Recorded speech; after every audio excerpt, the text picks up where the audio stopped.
Je suis née avec ça. Depuis ma plus tendre enfance, je vois des personnes décédées. Donc ça a commencé très très tôt. Alors au départ, j'en avais très peur puisque j'ai vu des personnes. Dès qu'il y avait un décès proche de la famille ou du voisinage, je voyais arriver les personnes, une fois qu'elles étaient décédées, venir me voir. À l'époque, dans mon plus loin souvenir, j'avais 3 ans. Moi, à l'époque, je prenais ça pour des sorcières et des choses comme ça, parce que je ne savais pas ce que c'était. Et dans les mêmes temps, à peu près, vers 4-5 ans, j'ai commencé à voir apparaître des personnages que maintenant je connais bien, qui s'appellent mes guides, ce qu'on appelle quelque part les anges gardiens, les guides. Moi, je leur ai donné un nom, je leur dis guide. Voilà. Donc ça a commencé de bonne heure, à 4-5 ans, et chaque fois qu'ils apparaissaient, les personnes décédées disparaissaient, partaient. Elles n'étaient pas autorisées à rester à côté de moi. Un peu plus tard, j'ai eu beaucoup d'enseignements avec donc mes guides. Donc, je vois toujours les personnes décédées, mais comme je dis, moi, la nuit, je dors. La nuit, je n'aime personne. Voilà. Donc, je préfère communiquer avec mes guides, qui, eux, communiquent très bien avec les personnes décédées. Donc, ça a commencé comme ça. Ensuite, je suis devenue astrologue, puisque je voulais écarter de moi toutes ces choses. En plus, dans les années 60, on s'imagine bien qu'il n'y avait vraiment pas d'ouverture sur le sujet des personnes décédées, encore moins des guides, puisqu'on parle des anges gardiens depuis très longtemps, mais on s'imagine que c'est quelque chose qui n'existe pas, qu'on retrouve seulement après la mort. Sauf que les guides, pour en arriver au thème du jour, c'est que les guides, en fait, ils sont là avant qu'on vienne au monde. On est avec eux en haut, avant de descendre. On choisit notre vie avec eux. On choisit un tas de choses. Tout ce qu'on fait aujourd'hui dans la vie, en fait, on le choisit avant de venir. Alors j'ai voulu chercher en astrologie, comprendre en fait si on pouvait changer un peu la donne, quelque part en arrivant sur Terre, quand on a une vie difficile comme moi j'en ai eu une enfance très difficile. Et donc j'ai voulu comprendre. Et puis j'ai rencontré encore une fois mes guides qui m'ont donné un enseignement sur tout ça, en expliquant que de toute manière, c'était eux qui étaient avec nous, c'était avec eux qu'on choisissait les choses. Ensuite, je suis devenue channeling. Alors, channeling, c'est j'ai appris à sortir de mon corps consciemment. J'ai appris à visiter les sphères en haut, j'ai appris énormément de choses. Là, aujourd'hui, j'ai 51 ans, donc j'ai appris ça depuis à peu près 20 ans. Parce qu'à la base, ça me faisait très peur. Et quand je me suis rendu compte que je sortais souvent de mon corps, voilà, et que j'allais quelque part où je pensais que c'était ma maison. Donc c'était pas du tout sur Terre, c'est pas du tout la même fréquence vibratoire, ça n'a strictement rien à voir avec la Terre. En tous les cas, pour moi, quand je sors, je vais directement chez moi. Et ensuite, donc, ça c'est ce que vous verrez demain. Je travaille avec les pierres éthériques, je fais des soins avec les pierres éthériques. Voilà, il y a tout un panel de choses que je fais maintenant. Voilà, parce que chaque fois que j'ai fini quelque chose, je suis quelqu'un qui suis assez impatiente et j'aime bien apprendre tout le temps. Alors là, je suis servie, j'apprends tout le temps. Et pour parler de la vie avant la vie, donc comme la vie après la vie, moi je me disais, mais on s'en fout un peu parce qu'au final, on est quand même sur Terre. Donc ce qui est intéressant de voir, c'est le moment présent. J'ai été enceinte de ma 3e fille, j'ai 3 enfants, donc un garçon de 30 ans. J'ai eu une 2e fille qui aujourd'hui a 14 ans. Et puis une autre fille que je n'attendais pas. Voilà, je voulais m'arrêter à 2, c'était bien. Et puis au final, j'ai voulu changer C'était l'époque où c'était le début des implants qu'on mettait dans la peau. Donc j'avais arrêté la pilule pendant 1 mois pour me faire mettre un implant. Boum, je tombe enceinte. C'est comme ça qu'est arrivé ce livre. Et j'ai commencé à entendre le bébé qui a commencé à me dire... qu'elle serait une petite fille, qu'elle venait directement de là-haut. Elle a commencé à me parler de moi, de son père, de la famille, d'elle, de ses choix d'âme. Et là, j'ai paniqué. Alors, au début, j'ai jeté un tas de messages. J'ai jeté je ne sais pas combien de messages en me disant, alors entre les guides, bon, ça va, les personnes décédées, ça va. Jusque-là, c'est rentré dans la tête. Mais quelqu'un qui vous parle avant d'arriver et qui vous décrit tout ce qui va se passer, c'est un peu plus compliqué. Et ensuite, j'ai donc quand même pris des messages. Je les ai gardés dans des cahiers. Et il y a 1 an et demi, je me suis dit, j'en avais assez d'entendre tout le temps les médiums spirites. On parle toujours d'après la vie, en fait. Voilà. Et on ne parle pas. Alors, on croit toujours qu'après la vie, c'est mieux. Beaucoup de gens. Voilà. Beaucoup de gens croient qu'après la vie, les âmes qui sont parties, nos personnes décédées, changent. C'est faux. Et au final, mon guide me dit, mais pourquoi tu... Moi, je comptais lui offrir que ses 18 ans. Parce que la façon dont elle parle, en fait, ça lui ressemble beaucoup. C'est vraiment elle qui parle. Maintenant qu'elle a 12 ans, le livre est sorti pour ses 12 ans, au mois de décembre. Et voilà, moi j'en avais assez d'entendre parler. Alors au final, comme mon guide m'a dit, écoute, pourquoi tu ne ferais pas le livre de Julia avant la vie? Tu as tous les écrits, tu n'as qu'à recopier sur l'ordinateur. Et puis tu te rendras compte, c'est quelque chose que je n'avais jamais relu. Hein. Je l'avais vraiment mis de côté pour ses 18 ans pour lui offrir. Et puis au final, en retranscrivant tous ces messages, j'en ai pleuré parce que c'est vraiment magnifique. Elle me prédisait des choses sur mon avenir qu'aujourd'hui je fais depuis quelque temps. Hein. À l'époque, je ne le faisais pas, j'étais loin d'imaginer ce que j'allais faire. Et tout ça, il le dit dans le livre d'une façon qui me ressemblait beaucoup. En même temps, il y a une grande... quand on lit le livre, c'est des messages. Alors ce qui est amusant, c'est que le livre est sorti pour mes 51 ans et il y a 51 messages. Je m'en suis rendu compte à la fin. Donc c'est vraiment... alors, de quoi on parle avant la vie? Pourquoi on se décide à venir sur Terre? Pourquoi on choisit ces parents-là et pas d'autres, parfois? Pourquoi on choisit nos amis? Pourquoi on choisit les grandes épreuves qu'on va vivre? Pourquoi on choisit un métier? Pourquoi est-ce qu'on a des guides? Hein, et qui est-ce qu'on choisit de retrouver sur Terre, au final?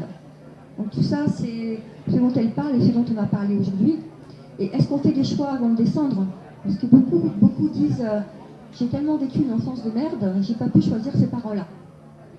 Moi, je me réponds, mais si, parce que moi aussi, j'ai une enfance de merde. Je peux vous dire qu'aujourd'hui, je remercie mes parents. Voilà. Parce que c'est aussi un acte d'amour, quelque part, de recevoir un enfant qu'on ne peut pas voir, avec qui ça va très très mal se passer au début. C'est un acte d'amour quand même, parce que c'est ce qui permettra à l'enfant en question, à l'âme en question, de pouvoir justement établir sa mission de vie et prendre son chemin. Voilà.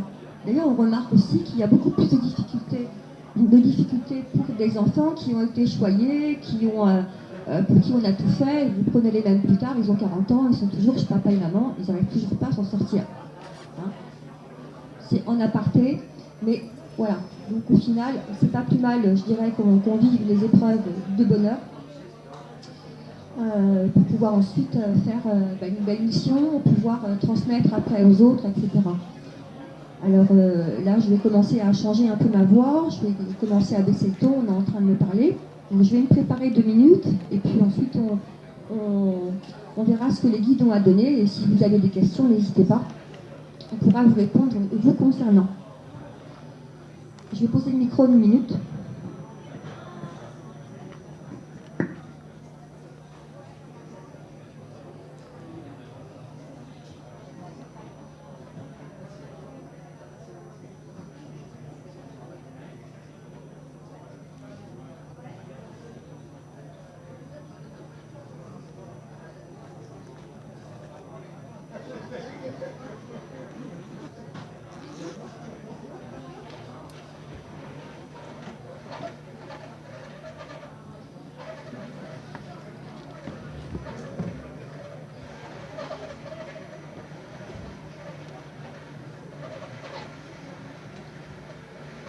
Alors si vous avez des questions, je vais vous répondre en double, donc avec mon guide principal qui lui va se mettre en connexion également avec vos guides, afin de savoir, pouvoir répondre à vos questions peut-être sur votre enfance, sur vos choix d'âme, sur votre parcours aussi. On peut aller très loin avec les guides puisqu'ils sont au courant de tout, sur ce qu'on va faire, ce qu'on a déjà fait pour eux. Ils disent souvent que quand on se plaint tous, hein, ils disent souvent tu vas arriver à le faire, donc insiste, hein, ou patiente, ou repose-toi. Ils savent mieux que nous ce qu'on a prévu de faire ici et ce qu'on a déjà réussi. Souvent les miens me disent, mais quand je parle par exemple de livres, parce que là j'en suis à mon 4e, tu l'as déjà écrit, c'est déjà fait, c'est déjà fini, t'es déjà passé à autre chose. Je dis, enfin, comment on peut faire pour passer à autre chose, je n'ai pas encore écrit, donc voilà. Donc tout est comme ça, eux, ils ont déjà toutes les références. C'est comme si vous aviez, Julia, on me parle d'ailleurs, vous avez un grand livre là-haut qui s'appelle, on en entend beaucoup parler en spiritualité, des annales akashiques. Hein. Alors on a aussi le livre qui va parler de cette vie-là, hein, où il y a des grandes lignes qui sont écrites, que vous avez écrites. Hein. Voilà. Donc c'est dans ce livre-là que vont aller voir vos guides pour pouvoir vous donner des éléments, pour vous rassurer, pour vous emmener vers un chemin qui s'appelle la vie et qui s'en mêle et qui s'appelle aussi la réalité. Voilà. Parce que souvent, nous, l'être humain, on est souvent dans un dysfonctionnement intérieur. Hein. On va toujours mal penser. Comme dit mon guide là, pensez mieux et vous réaliserez les choses plus rapidement que si vous pensez mal. Ça ne veut pas dire parce qu'on pense mal qu'on ne va pas réaliser les choses. Voilà. Simplement, on va prendre un peu plus de retard, on va prendre comme on appelle les chemins de traverse, et si on ne positive pas, on va prendre des chemins de travers jusqu'au jour où on va se retrouver sur la route principale. La route principale, mais là, on va se sentir un petit peu perdu, épuisé, fatigué, donc on n'aura plus envie. Et c'est comme ça qu'on arrête, c'est comme ça qu'il y a des suicides, c'est comme ça qu'il y a des arrêts de vie, c'est comme ça qu'on transfère sa vie sur quelqu'un d'autre. Au final, on n'est plus soi-même. Donc, il y a des êtres sur Terre qui ont prévu de faire des belles choses, qui doivent passer par des... Madame en bleu, là, avec le pull bleu, voilà, c'est votre cas. C'est quoi mon cas? Eh bien, vous avez choisi de réaliser des grandes choses, et au final, vous avez reculé au moment de l'échéance, et vous avez pris des chemins de traverse. Vous avez évité les écueils, quelque part, que vous deviez traverser, par peur, et parce que vous pensiez que vous n'y arriverez pas. Donc aujourd'hui, vous avez... la chance n'est pas perdue, hein, il y a encore du temps pour faire les choses. Ça veut dire passer cette fois sur la grande avenue et croire en vous plus fort, donc positiver des choses pour pouvoir le faire. On me parle du couple, on me parle de la famille, on me parle d'énormément de choses comme ça, de l'entourage. Donc ici, il faut foncer dedans, mais il faut vous sortir de là. Il faut que vous y arriviez, parce que c'est votre mission de vie, vous êtes quelqu'un avec beaucoup de tempérament, vous avez la foi, vous avez toujours eu la foi, et la foi, elle n'est pas dans les chemins de traverse, la foi, elle est tout droit, et s'il faut, comme on dit, faire le taureau, faites le taureau. D'accord.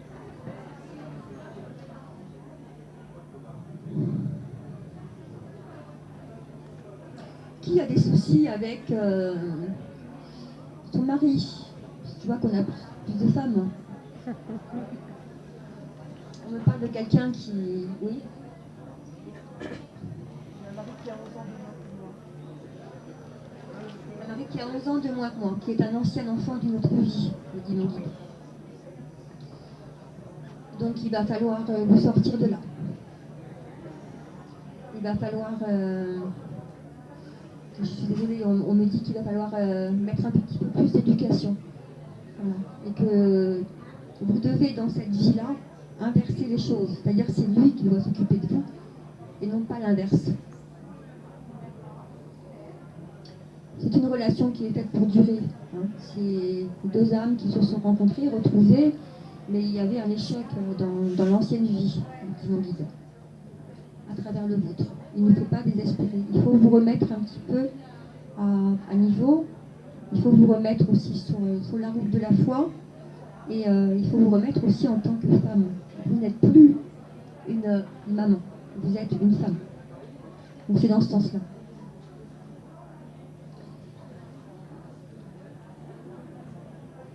Ça fait combien de temps que vous êtes ensemble? 30 ans. Et au bout de 30 ans, c'est toujours pareil? Oui, mais cette année, il y a des petits soucis. Vous allez les passer, les soucis. Vous allez les passer, il ne faut surtout pas rentrer dans le jeu de monsieur. S'il y a eu tromperie ou des choses comme ça, il faut passer l'éponge. Ce serait bien de passer l'éponge et ensuite de vous retrouver en tant que femme. Vous avez énormément besoin d'affection, vous avez énormément besoin aussi d'être une femme. On me dit que jusqu'à présent, vous avez été comme une enfant, même si vous êtes une maman. Hein, quelque part, si on peut imaginer comme ça. Vous avez eu un raisonnement d'enfant. Aujourd'hui, il faut avoir un raisonnement de femme, de ce que vous voulez, de ce que vous attendez de la vie. Il y a encore à peu près 12 ans hein, de flottement. Voilà. Après, de toute façon, le choix, ça va être soit vous arrivez sur un carrefour giratoire que vous avez préparé à l'avance, soit il y a une rupture, soit ça change. Mais c'est vous qui devez changer. C'est vous qui devez avancer dans le bon sens, en étant une femme. Donc il faut le revendiquer. Il faut vraiment le revendiquer, ce côté-là, qui ne ressort pas assez. On me dit de vous dire que vous devez exploser, exprimer ce qu'est la femme.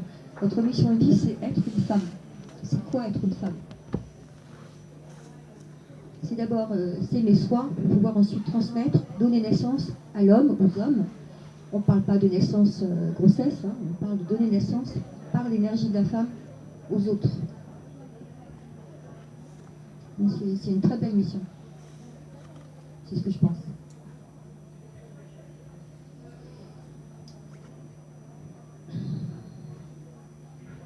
Des soucis avec le papa.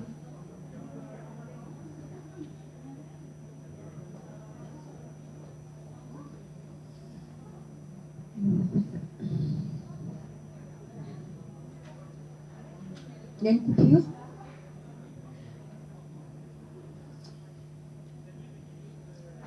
En fait, ton papa, il a choisi de te tendre la main, seulement te tendre la main, pour que tu puisses ensuite aider les autres et communiquer. C'est la communication. Donc il y a une coupure de communication qui y a d'ailleurs presque toujours eu. Hein. Il y a un rapport de force aussi. N'essaye pas d'aller vers lui. De toute façon, il a fait ce qu'il avait à faire. Même si on interprète les choses différemment en tant qu'être humain, c'est pas évident. Ton cœur doit s'ouvrir beaucoup plus que ça. On te parle aussi de pardonner. La compréhension arrivera à peu près vers la trentaine d'années. Hein, sur ton parcours, ce que tu feras. Alors, il y a des soins, il y a de la communication, il y a des conférences. Ton choix de vie, c'est de devenir quelqu'un. Ton choix de vie, c'est la communication, un petit peu comme je fais. Alors il y aura, oui, les personnes décédées, mais il y a un accès aussi vers les guides, vers les anges gardiens, vers le passage de l'âme, vers aussi des choses comme ça. Des choses qui vont être, là on parle plus au niveau des 40 ans. Hein. Mais il y a deux parcours dans la vie grâce justement à ce manque de papa, à cette rancune, à ce quelque chose qui est quand même assez fort encore, puisqu'on voit au niveau de l'aura, il y a une partie qui est un peu rouge. Donc on sent que ça fait souffrir, ces choses-là. Il y aura le même problème quand tu seras papa. C'est un choix que tu as fait. Hein. Mais justement, ça t'aidera vraiment à moins t'emporter, ça t'aidera aussi à récupérer un peu plus de caractère et surtout à te protéger quand tu seras face au public parce que tu auras beaucoup de messages des personnes décédées d'un côté, donc ça c'est la première partie de vie, hein. Et puis ensuite ça va vraiment monter. Il y a un roman à écrire aussi d'ailleurs, hein, qui va être dicté par ton guide principal dans la deuxième partie de vie. Il y a un roman avec ton histoire, ton parcours. Il y aura des messages aussi des guides, de ton guide principalement. Et puis il y a tout un apprentissage ensuite, là ils ne veulent pas trop en parler, mais il y a vraiment un apprentissage derrière après. Où par contre là tu seras avec des personnes plus jeunes et tu les aideras à accéder à ce côté, on va l'appeler résilience, voilà, c'est ce qu'ils disent. Il y a un côté résilience. Ce papa-là, il est très important, même si, voilà, quelque part, il a juste tendu la main, quelque part, lui, ça le fait monter, ça le fait évoluer. Tu le fais évoluer, parce que tu es une âme qui est plus élevée que la sienne. Donc tu as choisi de descendre dans cette famille-là, pour ensuite, toi, lui tendre la main quand il en aura besoin. Voilà, mais tu es, comme ils disent, tu es une âme qui est au-dessus. Voilà. C'est pas pour monter sur ses petits mollets, comme on dit. Hein, voilà, on n'est pas là pour ça. C'est vraiment, c'est un appel du cœur. Tu as répondu par l'appel du cœur. Mais tu n'es pas associé à cette famille-là. C'est ce que dit mon guide. Voilà. tu n'as rien à voir avec cette famille-là. Ton cœur le sait, le reste, voilà. Eux aussi se rendent bien compte, vous êtes trop différents. Et donc c'est toi qui as répondu à l'appel pour lui tendre la main. Et tu as accepté de vivre ça pour ensuite t'élever sur terre et pouvoir donner aux autres quelque chose de beau, de magnifique et de valable. Par ce vécu-là, justement. C'est vraiment la clé du vécu, enfin, de la mission de vie, c'est celle-là. C'est le papa.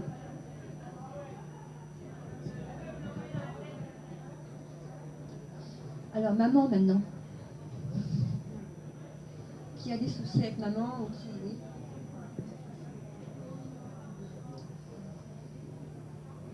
Oui. Ouh là là, ça a eu... pardon, j'en n'arrive plus à parler. Ça a été très difficile. C'est un passé très difficile hein, avec maman. Bon. Alors là, par contre, c'est un petit peu... c'est pas le même cas que... je me rappelle plus de ton prénom. Joachim, c'est pas le même cas que Joachim. C'est... cette fois, il y a vraiment des conflits qui sont intérieurs, même en tant qu'âme. Hein. Vous êtes sans arrêt en conflit. Ça a été un choix de votre part de descendre justement pour la retrouver, pour régler les conflits. Hein. Et bon, au final, quand on est en haut, effectivement, on est un peu plus, je dirais un peu plus cool. Hein. On a beaucoup plus d'amour au niveau de la fréquence vibratoire parce qu'on a une vision. Vous avez une vision avec votre guide principal. Vous êtes très entouré en haut. Hein. Vous avez eu une vision sur tout ce qui allait se passer. Et puis vous vous êtes dit, bon, je vais quand même tenter le coup, hein. Arriver à m'en sortir avec elle et je vais mettre tout en place pour régler ce conflit. Voilà, c'était, comme dit votre guide, c'était quelque part du donnant-donnant. Hein. Vous avez accepté de descendre à cette condition-là, qu'on vous aide pour régler ce conflit. Votre maman est toujours en vie. Ce sera pratiquement sur la fin de sa vie hein, que vous réglerez le conflit. Voilà, à un moment donné où elle aura vraiment besoin de vous et vous serez là. Ce sera à ce moment-là que vous réglerez cette situation. Et vous avez choisi également de... Vous avez choisi également de vous assouplir avec le temps, hein, de ne plus être dans la rancune, de vous assouplir, d'être plus cool, aussi avec vous-même. Vous êtes quelqu'un d'assez intransigeant, dit mon guide, hein, même en tant qu'âme. Hein. Vous aimez bien aller droit au but, il faut que ça aille vite. Et si ça ne rentre pas dans votre sens, comme on dit, ça ne rentre pas dans les cases, il faut que ça rentre.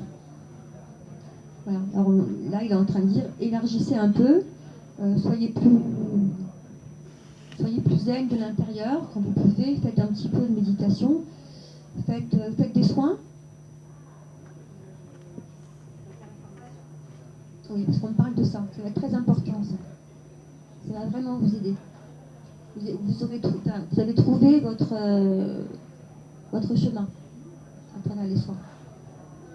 Il y a vraiment quelque chose de très beau, de très doux. Il y a aussi des connexions, il va y avoir un savoir-faire que vous avez déjà. Ça, c'est ce qui vous représente en tant qu'âme. Vous avez une aura qui est verte derrière vous, donc ça représente le soin, le vert. En synthétique, vous avez aussi du doré également au-dessus du coronal, avec des rayons dorés. Et par contre, vous avez les mains qui sont encore rouges. Donc rouge, ça stipule quand même la souffrance. Hein. Et il y a vraiment des choses à décharger, à donner. Voilà. En tout cas, rassurez-vous, dit votre guide, au niveau des soins, c'est la voie qu'il fallait prendre. C'est le moment.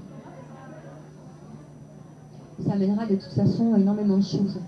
Des rencontres, mais surtout vous allez vous rencontrer et vous allez vous transformer.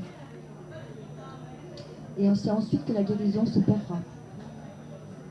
La guérison s'opérera. Et votre maman s'appelle comment?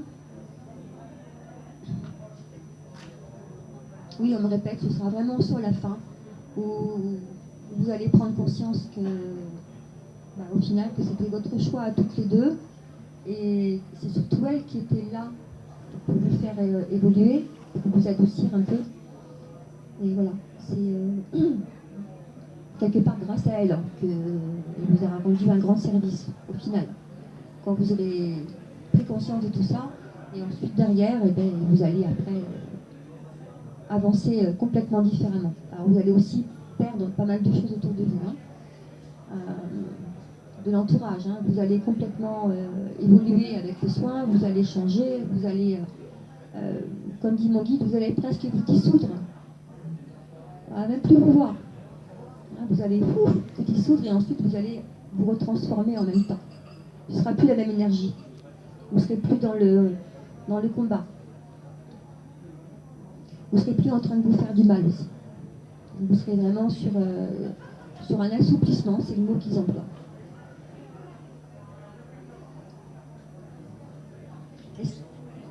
Oui.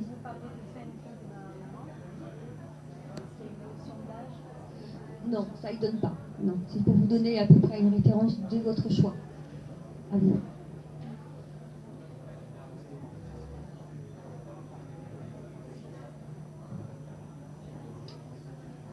Qui pense qu'il n'a pas accepté cette vie? Qui pense qu'il est là, mais il ne sait pas pourquoi? Il ou elle? Personne? Peut-être moi. Je sais pas. Alors. Oui.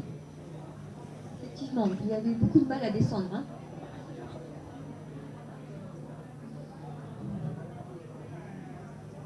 On me dit que vous êtes sans arrêt pressé de repartir.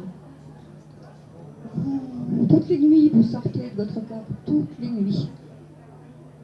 Vous ne voulez pas rester ici. Donc c'est ce que dit mon guide. Très fréquemment, on vous retrouve là-haut, hein, en train de discuter et demander quand est-ce que ça s'arrête. Hein. Quand est-ce que je rentre chez moi? Parce que c'est lourd. Hein. C'est lourd en bas, moi j'en peux plus. Hein. Donc voilà, c'est assez régulier. Ils disent que vous êtes quelqu'un qui a un tempérament très doux intérieur. Hein. Et ça a été très difficile. On vous a demandé de descendre pour donner de la douceur à la terre. Et vous avez dit, bon, si vraiment on me le demande, c'est que je suis importante, donc je vais descendre. Puis au final, ensuite, quand vous avez vu la descente, quand vous avez commencé à avoir les images de votre vie, vous avez reculé. L'accouchement a été difficile? Pas que je sache. Non. Je crois pas. Difficile ou très rapide? Votre maman vous l'a pas dit? Non. Quand je pose des questions, j'ai pas de réponse. Non. Non. De toute façon, pour elle, c'était pareil. Hein. Elle était un peu emprisonnée hein, quand vous étiez dans son ventre. C'était un peu la prison. Hein. Vous êtes arrivé en prison pratiquement. Ça, je sais. Donc la grossesse a été relativement difficile. Il n'y a pas de communication, il y a vraiment un manque d'expérience, de douceur à ce niveau-là. Et vous êtes venu pour ça. Donc ça a été très difficile pour vous de choisir cette vie-là. Mais comme ils disent, pour l'instant, c'est pas le moment. Vous avez beau monter là-haut et demander tout ce que vous voulez, il y a de la douceur à vivre sur la fin de la vie. Vous allez avoir ce que vous voulez sur la fin de la vie. Ce ne sera pas la même chose. Vous allez vivre enfin quelque chose de bon. C'est pas seulement sur une année, hein, sur plusieurs années. C'est le cadeau, en fait, hein, le remerciement on va dire du ciel, hein, de l'univers, parce que vous êtes quand même descendu au final. Merci. Avez-vous des questions?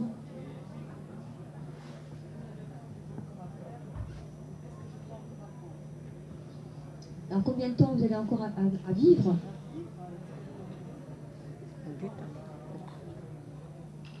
C'était plusieurs questions ça, hein, on me dit. Hein, on ne peut pas vous donner l'âge où vous allez décéder. Hein.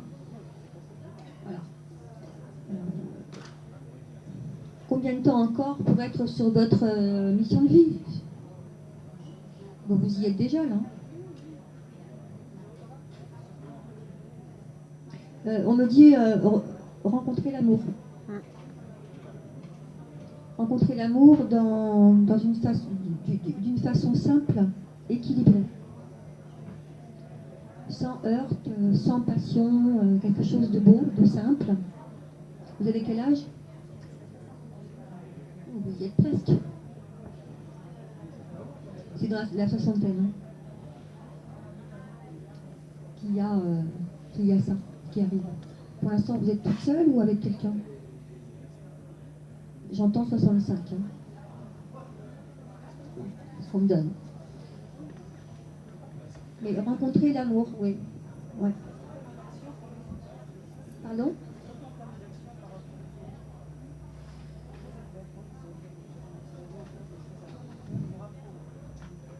Apprendre aux autres de la famille ou de l'environnement? Alors là, on me répond tout simplement, soyez vous-même. Et ne vous plaquez pas contre les murs, soyez vous-même. J'entends même, enfin, soyez vous-même. Pour l'instant, vous ne l'êtes pas encore vous-même. Il y a encore des barrières, on me dit. Voilà. Donc, ce qui fait que ce que vous êtes à l'intérieur, votre entourage ou les personnes qui vous voient vont le retrouver à 30%. Voilà. En fait, il reste à ouvrir vraiment l'intérieur, vous ouvrez la porte et soyez vous-même, ne portez pas de masque. Vous êtes en âge, comme dit mon guide, de pouvoir dire merde aussi hein, de temps en temps, et puis de dire les choses comme vous les sentez. Voilà. Et de pouvoir respirer. Vous avez besoin de respirer, vous dit mon guide. Vous êtes tout le temps sur une respiration qui n'est pas ouverte. Parce que le qu'en dira-t-on, les autres, je suis arrivée à un âge où, ben, si, justement, à cet âge-là, on peut se permettre. Voilà. Vous pouvez vous permettre. Et soyez vous-même, et c'est comme ça que ça marchera. Et c'est comme ça que vous allez aider les autres, à côté, l'environnement, et du coup, les personnes vous verront différemment. On parle de voyage aussi. Vous allez faire des voyages. Ça aussi, il y a les voyages, il y a la culture, il y a tout ça. Bah, continuez. Continuez. Parce que ça, c'est aussi ce que vous avez choisi, les voyages. Justement pour prendre l'air. Oui, c'est ce qu'ils appellent le prendre l'air. Pour vous retrouver et rencontrer aussi d'autres personnes. Et ce sera au cours d'un voyage qu'il y aura la rencontre d'ailleurs avec l'amour. Comment ils ont dit, je m'en souviens plus. Enfin, voilà. Ça, c'est votre mission de vie. Toute votre mission de vie, vous avez choisi avant de descendre. De toute façon, moi, je veux rencontrer l'amour. Je vais d'abord rencontrer son contraire et ensuite, je veux rencontrer l'amour quand je serai prête. Alors, on vous a répondu à côté, bah, très bien, bah, tu passeras par tout ça avant. Est-ce que tu es d'accord? Parce que l'amour, c'est un joyau, c'est un cadeau énorme. Et tant que je vous répète ce qu'on vous a dit à peu près, approximativement,